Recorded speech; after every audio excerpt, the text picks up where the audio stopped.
After our fire, insurance checks started showing up. And that is a moment when a lot of people make financial decisions they regret later. Because when you've lost so much, it feels natural to start replacing everything fast. But some of the smartest decisions we made after the fire didn't just help us recover, they changed our life for years after the recovery was over. Travel, rental income, a second house, and eventually realizing that early retirement might actually be possible. And none of that started with something dramatic. It started with slowing down when the money arrived. In this video, we're going to show you the financial side of fire recovery that people almost never talk about, including the simple spending rules that kept us from wasting money and how planned recovery expenses eventually turned into hundreds of thousands of travel points. And not just travel points, just having much more cash than we ever thought we would see in our bank account at one time. But that only worked because we had a system we did not know about at the time of the first fire. Without that system, we would still be living on the same trajectory we were creating years ago, which was fine, but this is better. Okay. So if you're in the middle of a fire recovery right now, this video is about how to think clearly when insurance money starts coming in, how to avoid emotional overspending, and how to make decisions during the recovery that can help you long after the house is repaired. When most people imagine what happened after a house fire, they think about the damage, the smoke, the loss, the chaos of rebuilding. But there's another side of recovery that almost nobody talks about. The financial side. After the fire trucks leave, after the shock settles, after you find temporary housing, insurance checks begin arriving. That moment is surreal. For some people, it may be the first time they've ever seen a check for $10,000 or $20,000 or more. It creates a strong emotional tension because that money represents what you lost, but it also represents your chance to rebuild. And rebuild better. And the decisions you make during that period can affect you for years. In our case, those decisions ended up changing our life in ways we never expected. After a fire, people are exhausted. They've been displaced. They're living somewhere temporary. Their routines are gone. Their belongings are gone. Their normal life is gone. So when the insurance checks begin arriving, it feels like a relief. Finally, something positive is happening. And that's when a very understandable thought shows up. We deserve something nice after what we've been through, or let's just replace everything and get back to normal. Yeah, that's what family and friends expected us to do. They were expecting us to go on a big trip or do something spectacular, I don't know, buy a boat. But we decided to do things intentionally and very differently. So emotionally, it makes complete sense to start buying things and reward yourself. But that moment can become very expensive because the money arriving from insurance is not extra money. It represents things you already owned and coverage you've been paying for, sometimes for years. So one of the first mindset shifts for us was this: it's not a shopping spree, it's a rebuilding phase. One of the simplest things we did helped a lot. We opened a separate account. Every insurance payment went into that account. We didn't mix it with our regular everyday spending. That changed the way the money felt, and instead of feeling like available extra money, it felt assigned, like we were waiting to use it deliberately. It felt like a responsibility, and it also helped us track what was happening in the money that had come in, the money that's going out for new purchases. Yeah. It felt like a responsibility. It also helped us track what was happening, what had come in, what had gone out, what was for rebuilding, what was for temporary living, what still needed to be held in reserve while we were in the recovery process. I remember when the first check came in and I asked you how much it was and you wouldn't tell me because I think Scott expected me to go and want to spend that money or buy all the things we had in our shopping cart on Amazon. So after a fire, you need clarity because almost everything else feels chaotic, and that check coming in immediately can get caught up in the chaos. Another thing we tried to do was live as simple as possible during recovery. We joked that we were living out of a suitcase. And because restoration companies eventually return a lot of your belongings, clothing, shoes, kitchen items, seasonal things, items you completely forgot you even had, as we talked about before, if we had rushed out and replaced everything immediately, we would have ended up with duplicates. Back to the 3 toaster oven situation we did not want to be in. So we had learned our lessons earlier in our marriage about buying things that we didn't necessarily need or we didn't remember having. So we had recognized already that if we could delay purchasing new items, we would be rewarded later on. Keep in mind that after a fire, duplicates add up fast. That was a big lesson for us after the first fire, because we did end up with a couple extra things we didn't really want, or things we just had to replace. And then when things were returned to us, we had multiples. Again, measuring cup situations. So just because something's delayed doesn't mean it's gone forever. You need to practice patience here. In a minute, we're going to get to the point, story, and strategy, and how we used planning recovery spending to build serious travel rewards. But the only reason that worked is because we had already learned how to not spend impulsively. Earlier in the series, we talked about why it's so important not to rush out and start buying things the minute checks come in. This is where that really starts to pay off. Once you get deeper into the rebuild and the move back phase, you may be spending thousands of dollars on household items. Not may, you will. Furniture, kitchen items, storage, replacement basics, bedroom items, bathroom items, and all the little things that suddenly become big things. That's why this phase has to be planned. You have to be strategic, because if you're tired, overwhelmed, and trying to make the house feel normal again, it's very easy to start emotional spending. And emotional spending feels great in the moment, but later it often feels wasteful. Even if you want to just treat yourself by buying some of the things that you don't need yet, but you will later, it's not helpful. You end up with a garage full of items you have to haul back to your house once you move back in. One of the best things we did was make a very simple rule. We only spent money on Fridays. All week long, as we were moving back in, we would build shopping carts. We'd add items online, save ideas, made lists, and compared our options. But we did not buy anything during the week. Then on Friday, we would sit down and go through everything together before purchasing anything. And that really helped more than I can really explain. Because by Friday, we often realize we didn't actually want some of the items or didn't need them, or we have found something we already owned or even liked better. Yep. That one rule controlled a lot of impulsive spending. It created a pause, and after a fire, that pause is incredibly valuable. It also helped us better understand how much was actually going out every week. So with 4 big purchases per month, we knew exactly what we were spending. We also shared our shopping list with each other. That way we were both looking at the same plan. It helped us stay in agreement. Yeah, it prevented duplicate purchases, it reduced confusion, and it gave us a chance to ask better questions. Do we really need this? Can this wait? Did we already recover something similar? Is this the best version to buy? When you're making dozens and dozens of decisions during recovery, staying aligned with each other is really important. Another mindset shift for us was this. We bought very little, but we bought the best quality we could afford, because after a fire, you think differently about stuff. Yeah. You stop wanting piles of cheap things. We started wanting fewer things that were useful, durable, and intentional. So instead of trying to refill the house as fast as possible, we tried to refill it carefully with less impulse, less clutter, better quality products, and decisions on what we would actually use and not use. Once we were committed to that idea and had our system in place, that's when another strategy started to make sense. Because if you know you're going to spend thousands of dollars anyways and you're doing it carefully, that's when point strategies will start working for you. Yep.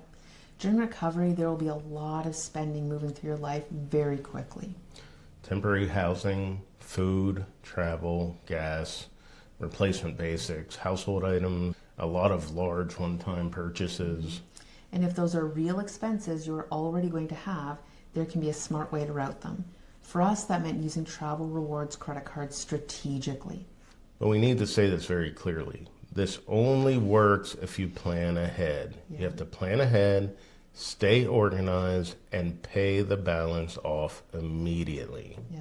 Not eventually, immediately, every single week. Not when things calm down, not next month, immediately. Yeah. Because the second you start carrying interest, the strategy not only falls apart, it damages what we're trying to help you build. And after a fire, you're already under pressure, already tired, already making emotional decisions. This is not the time to start overspending. So this is not advice to open a bunch of credit cards and buy things you cannot afford. This is only about channeling planned expenses through the right cards and collecting those points.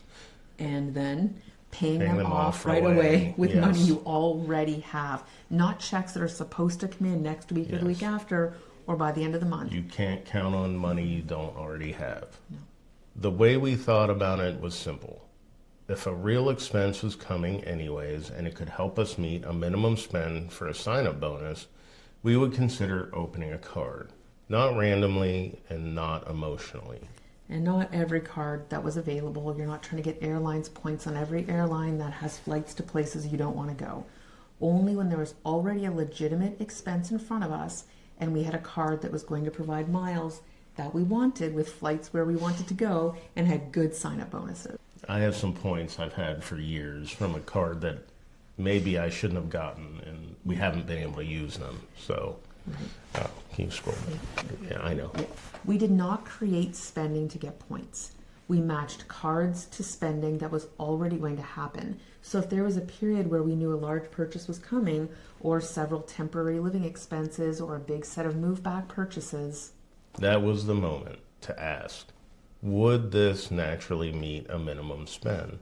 Because in many cases, the biggest value is not the everyday spending, it's the sign-up bonus you get from the card. Right, if you're not familiar with credit card bonuses, you sign up for the credit card, you have to spend a certain amount within a certain number of months. So commonly $3,000 within the first 3 months. 3 to 6 months would be around the normal. Mm-hmm. Yeah, and a couple of cards we have used were the Chase Sapphire and Hilton cards. And one of the things that helped us was treating it like a partner strategy. I would get one card and then later I would get one. Yeah. Then after that bonus cycle was completed responsibly and everything had been paid off immediately, Scott could refer me back for another card. And then Christine could refer me. Again. So sometimes you're not only earning the sign-up bonus, you may also earn referral points. That turned it into a household strategy instead of one person trying to do everything. One person opens a card when a real planned expense is coming. The minimum gets met naturally from the funds that you already have, and the balance gets paid off immediately. Then later, when the timing makes sense, the other person does the same thing. Careful, planned, organized, never impulsive. Stop. Looking back, there were a few rules that made this work. First, do not overspend just to hit a bonus. Second, only open a card when a real planned expense is already coming. Third, know the minimum spend requirements before you apply. Fourth, as we've already said, have the money ready to pay it off. And fifth, track everything. Which card was opened, what the bonus requirement was, when the deadline was, when the annual fee would hit, who referred who. Yeah, you have to be disciplined through this process. Because if you're casual about this, you can get sloppy, and sloppy gets expensive. But if you're disciplined, the points can accumulate much faster than people expect. Yeah. This is probably the most important thing in this whole section. More important than cards, more important than the bonus, more important than the travel. Pay it off immediately. Because it is very easy to tell yourself, we'll deal with it later. Insurance company money is coming. We've been through a lot, and later turns into interest, and interest turns into stress. And stress is the last thing you need after a fire. So for us, the card was a tool. Not a loan, not permission to spend more, a tool. The expense happened, the card captured the points, then the card got paid. The sequence matters. One day we logged into one of our Air Miles accounts, the first one, and saw something that shocked us. 300,000 airline points. 300,000. And that didn't happen because we were living some luxurious lifestyle. No, it happened because recovery created a strange season of concentrated spending. And we were intentional about how we handled it. Not reckless. Intentional. Yeah. Those points increased, doubled, and continued to grow, and eventually turned into experiences that changed our life. Our son traveled to Peru 3 times for biological expedition work. I went on a solo adventure to Panama for 2 weeks. The total cost after using points was around $500. We visited family around the U.S. We took trips to Mexico. And we've flown many times for almost nothing, sometimes paying as little as $8 in taxes. That's what made this so surprising. Not to mention all the times I got upgraded to first class because we got status. So an experience that started as a crisis and felt so unstable ended up creating a lot of great options for us. And this is where the story becomes bigger than just points. Because once you start seeing that careful financial decisions can create options, your whole mindset changes. After a fire, most people are just trying to survive the week. But sometimes a wise decision in that season helps pay you back later. For us, points were one of those surprising paybacks. They didn't rebuild the house, they didn't erase the trauma, but they opened doors later. And after going through something so heavy, having doors open again really matters. Yeah. Then something unexpected happened. Changes in the U.S. government made Scott's job less stable. At the same time, an opportunity appeared in another state. And because we'd been careful with the insurance money, we had options. We were able to buy another house when we moved. Then something else happened. We rented out our original house. Because of improvements that we made during the rebuild, the home became very attractive to renters. It rented immediately. At a good premium. And suddenly we had something we never expected, rental income. Again, this was one of those strange outcomes where a terrible event forced very serious decisions, and some of those decisions created long-term stability. Looking back now, one of the strangest parts of a house fire is realizing how much of life was built around things. Furniture, decor, or closets full of clothing. When those things disappeared, we started asking different questions. What do we actually need? What kind of life do we want moving forward? We no longer own the typical American 300,000 items. I actually own very little clothing. I could barely fill a few suitcases. Our kitchen has empty cabinet spaces. We have barely any plastic items. We've replaced all the plastic that was thrown out with glass. For us, the fire forced us to rethink everything. How we spend, how we save, how we travel, how we define security. Those decisions change our future, so the big lesson here is not use credit cards or collect points. The real lesson is this: slow down, plan your spending, buy less, buy better, stay in agreement, and treat every major recovery decision like it matters, because it does. In the next video, we're going to talk about another major financial decision homeowners often face after a fire: whether or not to hire a public adjuster. Public adjusters can be helpful in the right situation. But they also take a percentage of your payout, so understanding when they help and when they may not can save you a lot of money. If you're navigating fire recovery right now, this series walks you through the process step by step. Take it slowly, one decision at a time, because the choices you make now can shape your life for years.